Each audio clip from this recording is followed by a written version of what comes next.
In this video, we will learn how to set up Docker Swarm cluster using two machines. But before we dive into these steps, let's understand a few basics. The first thing is, what is clustering? Clustering means connecting two or more computers so they work together as a single system. Now, this allows them to share the workload, improve performance, and keep services running even if one machine fails.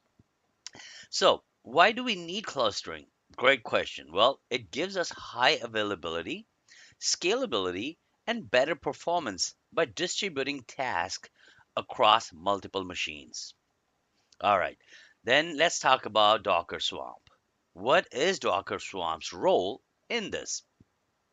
Docker Swarm is a built-in Docker tool that turns multiple Docker hosts into a single virtual host. In a Swamp cluster, one machine acts as a manager to control and coordinate the cluster, and the others act as workers to run applications inside containers. The manager balances the load and ensures containers keep running even if a machine goes down.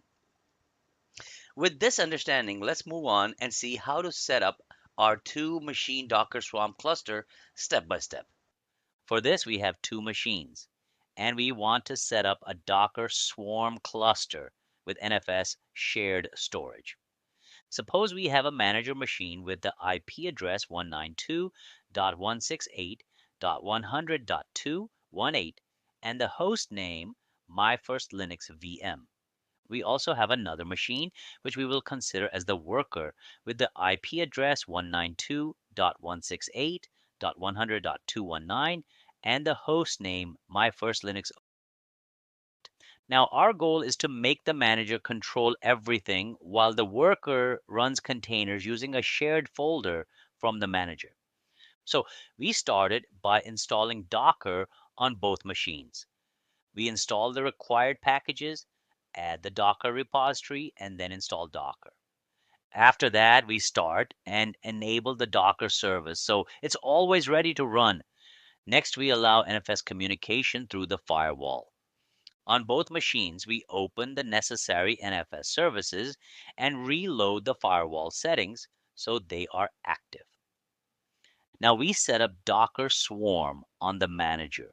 We use the Docker Swarm init command with the manager's IP. This makes the machine ready to control the cluster. After that, we prepare the shared folder.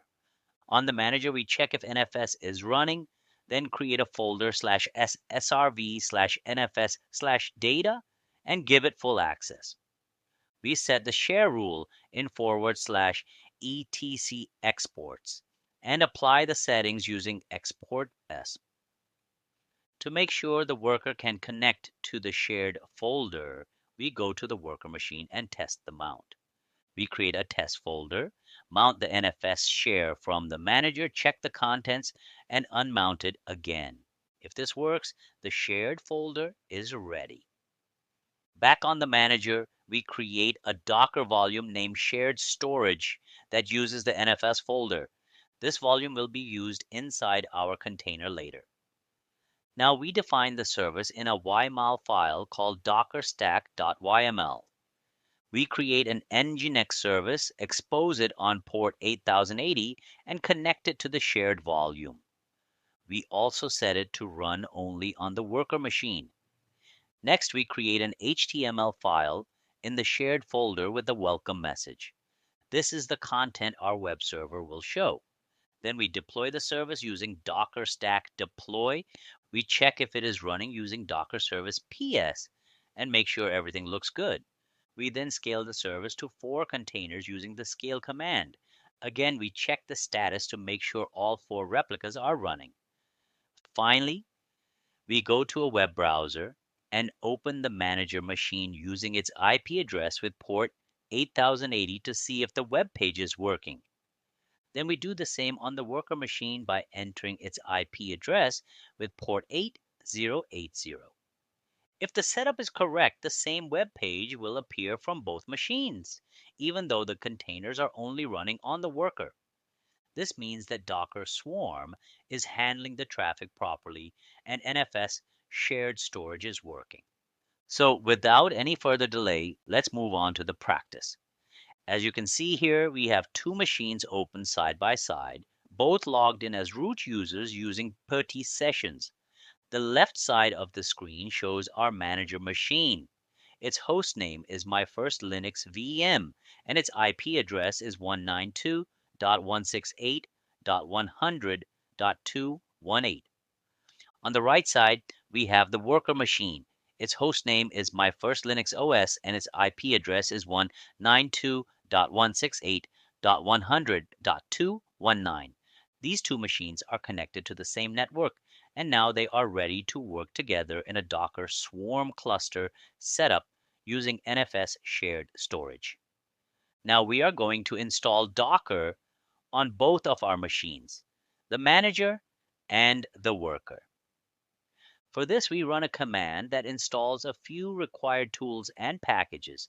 These include yum-utils, which helps manage yum repositories, device mapper persistent data, which is used by Docker's storage layer, and LVM2, which is required for logical volume management that Docker also uses under the hood. After that, we add the official Docker repository to our system using the yum config manager tool. This makes sure that our system knows where to download Docker from directly from Docker's own repository, which is always up to date and safe. Then we run the final install command, which is dnf install docker ce-nobist. The wash-y automatically agrees to install without asking for confirmation, and the Nobis flag tells the system to install the most stable version available if the very latest version is not compatible with our CentOS setup. Now, we wait for a few seconds for Docker to finish installing on both sides. Now, you can see that all three commands for Docker installation have run successfully on both machines. So the next step is to enable and start the Docker service on both machines. This is done using the systemctl enable dash dash now Docker command. The enable part makes sure Docker automatically starts every time the machine is booted, and the now part immediately starts the Docker service without needing a reboot. Once the Docker service is started, we check its status using the systemctl status docker command on both machines. This helps us confirm that Docker is running properly and is active without any errors. Here you can see that on both machines, the Docker service is up and running. This means our environment is now ready for Docker Swarm setup and shared storage configuration. Let's move on and configure the firewall settings on both machines. But before we do that, let's clear the screen so everything looks clean and easy to follow. We will keep clearing the screen from time to time to avoid any confusion during command execution. Now, on both machines, we open the required firewall ports that are necessary for Docker Swarm communication. We use the firewall CMD tool with permanent to make the changes stay after reboot. We add the TCP ports 2377 and 7946 and the UDP ports 7946 and 4789 because these ports are used by Docker Swarm to manage nodes and overlay networking. After adding all these ports, we reload the firewall rules using firewall cmd-reload command so that the new settings take effect immediately. As you can see, every command returned success on both machines, which confirms that the firewall configuration is now complete and Docker Swarm will be able to work properly across the cluster. Now it's time to initialize the Docker Swarm cluster. For this, on the manager machine name My First Linux VM, we run a command that advertises its IP address, which is 192.168.100.218. This advertisement allows other machines on the same network to discover and connect to this manager, making it the leader of our Docker Swarm cluster. After running the command, you can see that the terminal confirms this machine is now the manager of the swarm, and it gives us a join token. This is a special string used by worker machines to securely join the swarm. Let's copy this entire command and paste it into the terminal of the worker machine, my first Linux OS.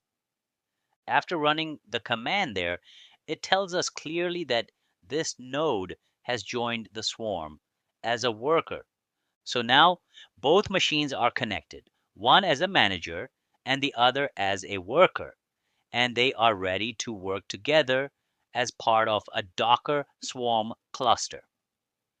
So for now, our Docker Swarm cluster is fully ready, and the worker node has successfully joined the manager machine.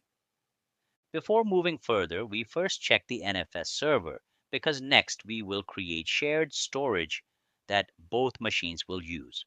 For this, we check the NFS server status. You can run this command on both the manager and the worker machines, but it's especially important to check it on the manager node where the shared storage is configured. On the worker machine, it's not mandatory but good for confirmation. As you can see here, the service is active and running on both machines without any errors. Let's move on and create the shared storage folder that will be used by both the manager and worker nodes through NFS. This is done only on the manager machine, which is my first Linux VM. First, we create a new folder using the mkdir dash p/srv slash fs/data command. This makes the directory structure for our shared NFS data, and the P flag ensures the entire path is created even if intermediate folders don't exist.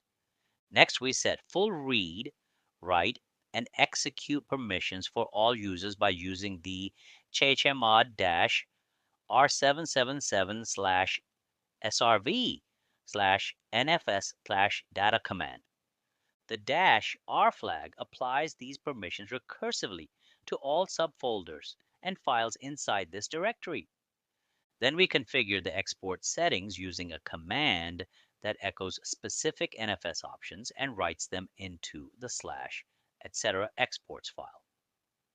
These options include RW for read-write access, sync to ensure changes are written to disk immediately, no root squash to allow full root access from clients, and no subtree check to avoid permission problems when clients access files in shared subdirectories. After that, we run exportfs-r to reload the NFS export table and apply the new configuration. This confirms that the directory is now being shared and is visible to clients that need to access it. Then we move on to the worker machine and test whether the NFS shared folder from the manager can be accessed properly. First, we create a folder named /mnt/test on the worker machine. This folder will act as the mount point where the remote NFS folder will be attached. Next, we run the mount command to connect to the NFS server. Here, we use the mount tnfs command followed by the IP address of the manager node 192.168.100.218 and the shared path/srv/nfs/data. We mount it to the /mnt/test folder we just created. This step allows the worker to see and use the shared data folder as if it was local. And here you can see it's successfully mounted, but the folder appears empty because nothing has been added yet to the shared path on the manager side. After the mount, we list the contents of /mnt/test using ls/mnt/test. As you can see in the result, the output is also empty. This is because the shared folder on the manager /srv/nfs/data doesn't contain any files or directories yet. So when we access it from the worker, it simply shows nothing inside This is expected behavior for now. Finally, we unmount the shared folder using the umount slash mnt slash test command to safely disconnect the NFS share. This confirms that the worker node can connect and interact with the shared storage, and the NFS configuration is working correctly.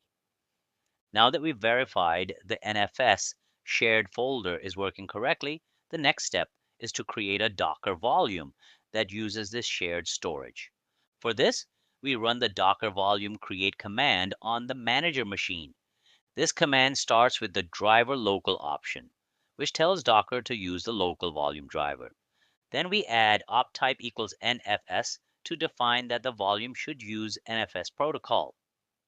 After that, we specify the IP address of the NFS server using opto equals adder equals 1, 92.168.100.218, comma, RW, comma, where RW allows read and write access. We also use opdevice equals slash srv slash nfs slash data to point Docker to the exact path of the shared folder. Finally, we name the volume shared storage. When this command completes, Docker confirms the volume is created and available to be used by containers across the Swarm cluster. Now we move on and create a new YAML file named dockercompose.yml. So we already have the configuration written, so we simply paste the contents into it. So at the top, we set the version to 3.8 to use modern Docker features. Under services, we define a service called web that uses the NGINX image. It maps port 8080 on the host to port 80 inside the container so we can access the NGINX server from a browser. We also attach a shared volume named shared storage to the folder slash user slash share slash nginx slash html, which is where nginx keeps its website files. In the deploy section, we tell Docker to run 2 containers replicas and only on worker nodes. At the bottom, we define the shared storage volume. It uses the local driver and connects to the NFS server at IP 192.168.100.218. It points to the shared folder slash srv slash nfs slash data and allows both read and write. This setup allows any worker node that runs the container to access the same website files from the shared NFS location. This YAML file defines a Docker Swarm service that runs 2 NGINX containers on worker nodes. It connects them to a shared NFS volume, so both containers use the same website files. Now we create a simple HTML file named index.html inside the shared NFS folder. This file contains a message that says, hello from Docker Swarm cluster, and it will be used as the homepage content by the NGINX containers running on our worker nodes. The command here uses echo to write the HTML message and then T to save it directly into the shared storage path. So both containers will read and serve this same file. After that, we use the Docker stack deploy command to launch our application stack using the YAML file we created earlier.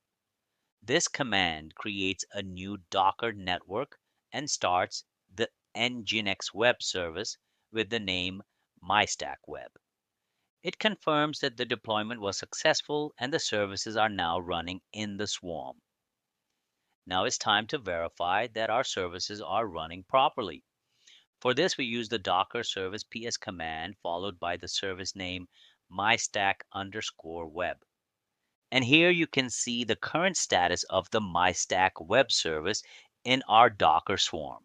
We can see 2 replicas running, mystack.web.1 and mystack.web.2, both using the NGINX latest image. Both replicas are deployed on the worker node named My First Linux OS. The desired state is running for both, which means the service expects them to stay active. The current state also shows they started successfully and are currently running. This confirms our service is deployed properly and the shared storage is working fine.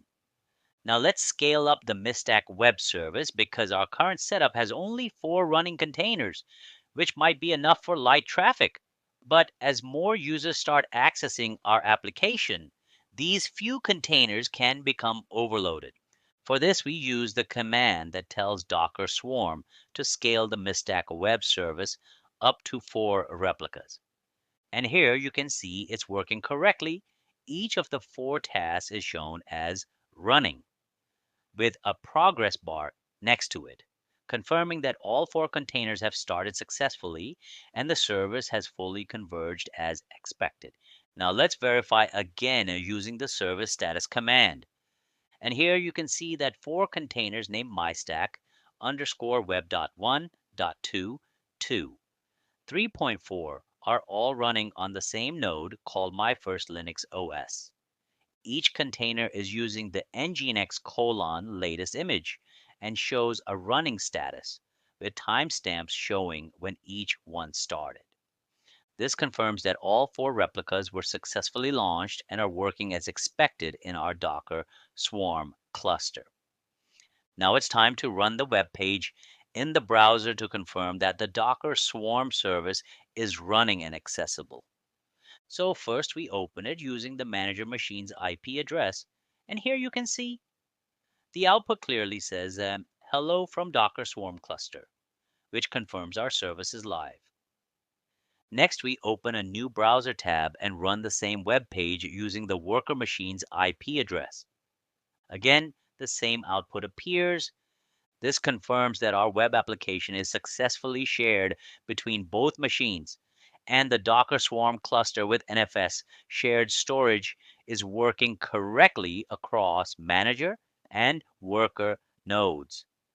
So this is a simple explanation of how to set up a Docker Swarm cluster on different machines. See you in the next lecture.